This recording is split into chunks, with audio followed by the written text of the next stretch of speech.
Si Noe ay may asawa at 3 anak na lalaki.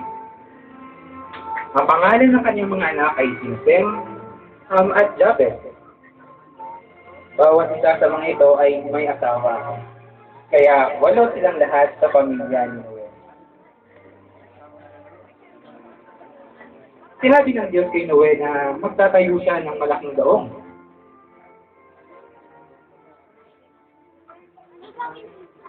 Natatan ako ni Jehovah na magtayo ng isang malaking daong. Ang daong na ito ay kagaya ng isang malaking barko. Pero kagaya ito ng isang malaki at mahabang kahon. Magkakaroon ito ng 3 palapag at magkakaroon ito ng mga kwarto para sa ating pamilya at para sa mga hayop at para sa mga pagkain.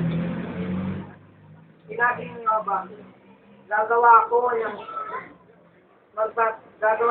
isang malaking baha para gunawin ng buong mundo. At ang lahat ng nasa labas ng daong ay mamamatay.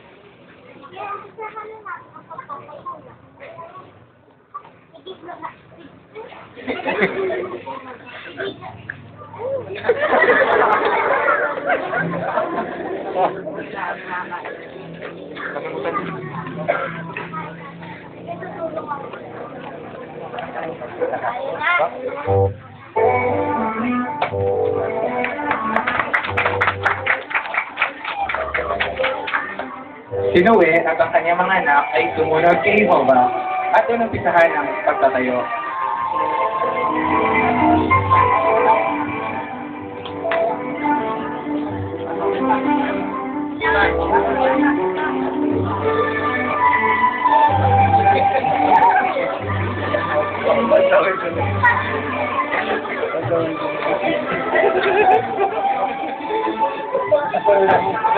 Lalaro po.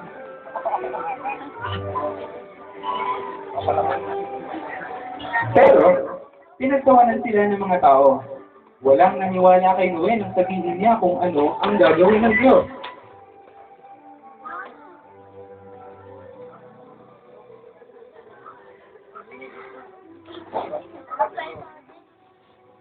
Ano kaya yun?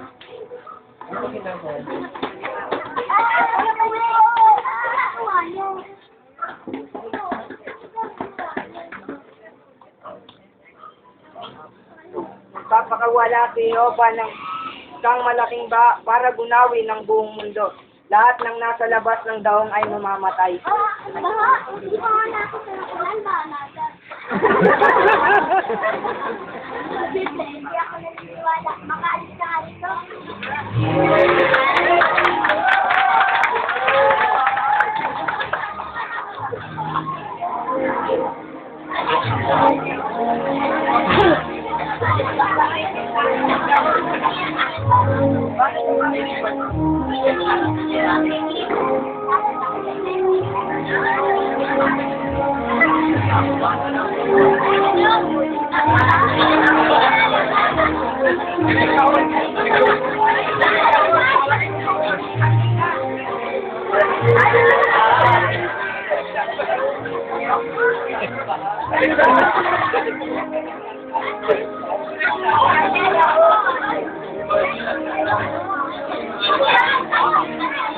Pagkaraan ng maraming taon, natapos din ng daong.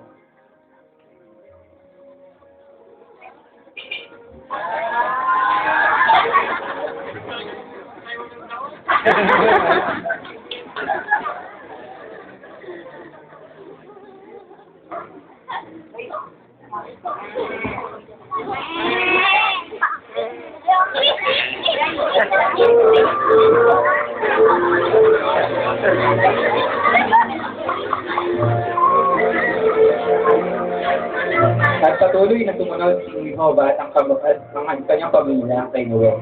Pagkatapos, pumasok na si Noe at ang pamilya niya sa daong. Isinara ng Diyos ang pinto. At hindi siya nagpigil sa pagpaparusa sa ilang sanlibutan.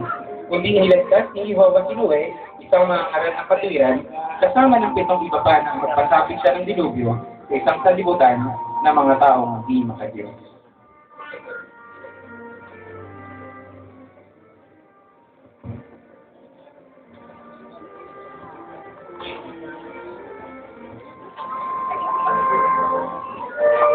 Okay